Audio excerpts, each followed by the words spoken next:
में बाढ़ से संबंधित जो भी स्टेप लेना था उसके विषय में बाढ़ से संबंधित जो पदाधिकारी रहेंगे उन्हीं से ना पूछा जाएगा। हम लोग सभी को, चाहे सरकार की रहे ये तो रूटीन बैठक है ना। हाँ, बाढ़ पूर्व बैठक तो रूटीन बैठक होती है ना, हमारे की ओर से तो होता ही है प्रशासन। हमारे एमएलसी साहब को जो है आमंत्रित नहीं किया गया है, उसके विषय में सीओ साहब से पूछनी पड़ी। सीओ साहब जो है वो बताते हैं कि नहीं 4 साल से पूछे थे कभी क्या, ये कोई जवाब हुई। जो है मांग कर रहे हैं कि जितना जल्द हो सके जो है तुरंत जो है सभी बैठक बुलवाएं। जितने भी जो है इसमें सदस्यगण मौजूद नहीं हुए हैं, मतलब इसका पदाधिकारीगण, संबंधित पदाधिकारीगण, उसके ऊपर जो है कड़ी सख्त से सख्त कार्रवाई हो, और नहीं तो फिर हम लोग धरना देंगे। यहाँ पर सर्वदलीय यह बैठक है, सभी दलों की बैठक है। बाढ़ अनुश्रवण समिति और निगरानी समिति की बैठक थी जी, और इस बैठक में हम लोग जितने भी जनप्रतिनिधि लोग थे सारे लोग एकजुट होकर के आए। लेकिन यहाँ जो पदाधिकारियों को सूचना दी गई थी, आधे से ज़्यादा पदाधिकारी आज बैठक में उपस्थित नहीं रहे, और उनके बाद जब इन पदाधिकारियों को बुलाने के लिए दूसरी तिथि लेने के लिए डेट की मांग की जा रही है, तो यहाँ पदाधिकारियों के तरफ से कोई डेट देने के लिए लोग तैयार नहीं हैं। लोग अपनी कोई जिम्मेदारी लेने के लिए तैयार नहीं हैं। लोग नमस्कार साथियों, मैं हूँ जितेंद्र कुमार और आप देख रहे हैं इंडिया पब्लिक न्यूज कटिहार। खबरों में हम हाजिर हैं कदवा प्रखंड में। कदवा प्रखंड का जो सूचना भवन है वहाँ मौजूद हैं, और कल सूचना भवन में एक सभा बुलाई गई थी।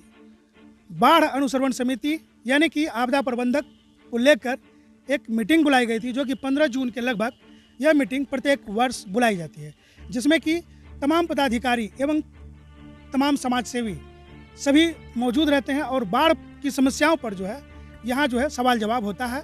और बाढ़ में जो समस्याएं होती है, दिक्कत होती है, उन तमाम दिक्कतों को समझने बुझने का काम किया जा रहा था। लगभग 3 घंटे तक मीटिंग चली है।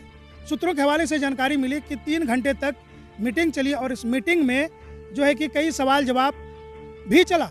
तो साथियों, मीटिंग की अध्यक्षता जो है कदवा प्रमुख मंटू रविदास के नेतृत्व में हो रहा था, और 3 घंटे तक लगातार मीटिंग चलती रही। मीटिंग समाप्ति की घोषणा कर दी गई। घोषणा के बाद तमाम समाज सेवी प्रखंड कार्यालय से नीचे की तरफ उतरते हैं, और अचानक से सीढ़ी पर आवाज़ गूंजने लगते हैं। कदवा सीओ मुर्दाबाद के नारे लगने शुरू हो जाते हैं। सभा समाप्त हो जाने के बाद सीढ़ी से नीचे उतरते हैं। नीचे उतरने के बाद कुछ स्थानीय पत्रकारगण जो है पूछने का प्रयास करते हैं कि आखिर क्या हुआ, तो मसला कुछ साफ तौर पर क्लियर नहीं हो पा रहा है। जब सूत्रों के हवाले से जानकारी मिली है कि सभा बिल्कुल शांतिपूर्ण तरीके से चल रही थी, लेकिन कुछ लोगों की सोची समझी साजिश के तहत इस सभा के अंत में उतरते वक्त सीढ़ी पर इस सभा के विरोध में नारा लगाया गया। नारेबाजी की आवाज़ चारों तरफ गूंजने लगी, और कुछ ही क्षण में सब अपने अपने घर को चले गए। और मामला ये है कि कदवा अंचलाधिकारी का मुर्दाबाद का नारा लगने से क्या तात्पर्य है, यह बात खुलासा नहीं हो पा रही है। चूँकि आपदा प्रबंधन की मीटिंग थी, इसमें बाढ़ से संबंधित समस्याओं का उल्लेख करना था, और इसमें जो भी बातें होती, जो भी संबंधित पदाधिकारी है, उन तमाम बातों को लेकर के जो है इस पर निरीक्षण और आत्ममंथन की जरूरत थी। लेकिन अचानक से सभा समाप्ति के बाद सीढ़ी से उतरने के बाद जो है कि कदवा सीओ यानी कदवा अंचलाधिकारी मुर्दाबाद के नारे लगने लगे। ये नारे जो है समझ से परे है, क्योंकि बाढ़ जैसी समस्याओं को लेकर सभा बुलाई गई थी, और वहाँ पर जो है कदवा अंचलाधिकारी मुर्दाबाद के नारे लगने लगे। अब देखना यह है कि इसका परिणाम क्या निकलता है।